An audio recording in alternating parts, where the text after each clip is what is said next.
So it's that time again. The S&P 500 is trading at near all-time highs, and investors are, very cautious about this. A lot of people are slowing down their investments with the fear that, another crash or correction is on its way. So I thought this was the perfect opportunity to start investing daily into the S&P 500 at a time where, a lot of people might be holding off. So I did this the last time the S&P 500 was at all-time highs, and I really think that people, put off investing for too long because they keep thinking that, the S&P 500 is going to crash. However, I think if you keep putting off things indefinitely, you're just going to miss out on most of the gains of the stock market. Now, if my portfolio wasn't something to go by, you can see just how badly the crash actually affected my portfolio. So before the crash, I was at £116,000. During the crash, £96,000. And right now, we are almost back to what we were before the crash, which is absolutely staggering. Now, all of these investments are within my Trading 212 Stocks ISA, which makes them tax-free if I want to withdraw them later on. Now, if you would like to sign up to Trading 212 and receive a free fractional share worth up to £100, all you have to do is to click the link in the description box down below. Alternatively, if you've already signed up to Trading 212 in the past 10 days but haven't received your free fractional share, all you have to do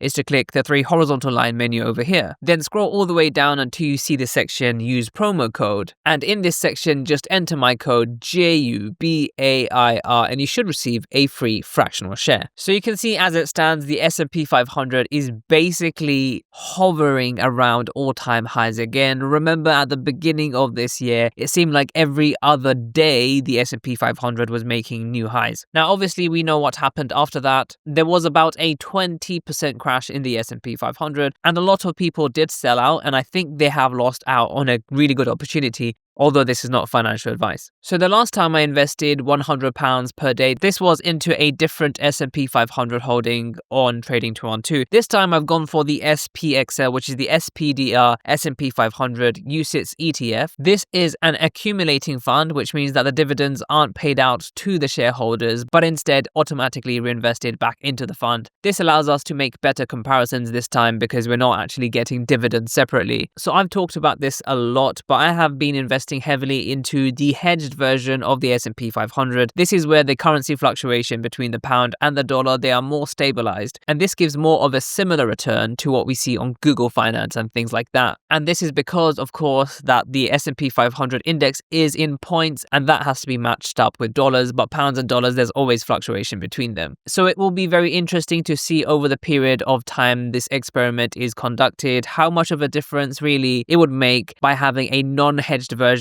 This is because if the pound becomes stronger against the dollar, then your returns will be lower because the dollar has to be then converted into pounds. And as you know, that will give you less of a return as the pound strengthens against the dollar. So I've been investing £10 every day for a week now. And as you can see over the past week, there's been a decent amount of volatility. And volatility in the market is not necessarily a bad thing, especially if you are, dollar cost averaging. In my case, dollar cost averaging every single day, which I do think, is quite excessive, but this is just for the experiment's sake. But you can clearly see because I've been buying, the lows and the highs each day, my average buying price is lower than the current buying price. So my average buying price is around £10.80, and currently the price is around £10.88. It's hovering right now because the stock market is open. So you can see in this experiment, I'm investing £10 every single day, including the weekends. But as we know, the weekends, Saturday and Sunday, the stock market is closed. So the deposits will be made, but on Monday, all of it will be invested basically as a lump sum of £30. So over the past week, you can see on Tuesday, that was my £20, Monday £10, Tuesday £10. You can see each day I was in the green because at this period of time, the S&P 500 is climbing, although quite slowly, it is still climbing. Wednesday was another positive day, again, about the same amount. Thursday, we see a little bit of decline. This is just very normal from the volatility that we are seeing. And on Friday, we can see we were up quite a bit. And then, of course, on Saturday and Sunday, nothing happens. And then on Monday, we can see we're up by a nice amount, 0.7%. And overall, we can see we have deposited £90. So that's about 9 days of investing £10 every single day into the S&P 500. So in total, since I have started investing, I am up by 0.69%. And that is a return in terms of pounds or pence of 62 pence. Now you can see that the dip on the SPXL S&P 500 was 20%, so actually higher than the hedged version. However, the recovery has only been 14.6%. So this is compared to the GSPX, the recovery has been 20%. So over the past few months, if you had invested into a hedged version of the S&P 500, you probably would have made a nicer return. That being said, the reason why you might go for something like the SPXL is because this is one of the cheapest funds you can get for tracking the S&P 500 on Trading 212. Now, obviously, none of this is ever financial advice. I've tried out many different S&P 500 ETFs and I've stuck with many different ones over different time periods. Now, one of the downfalls of trying to keep changing S&P 500 funds, which I don't advise to do, is that you can keep changing and you can keep losing,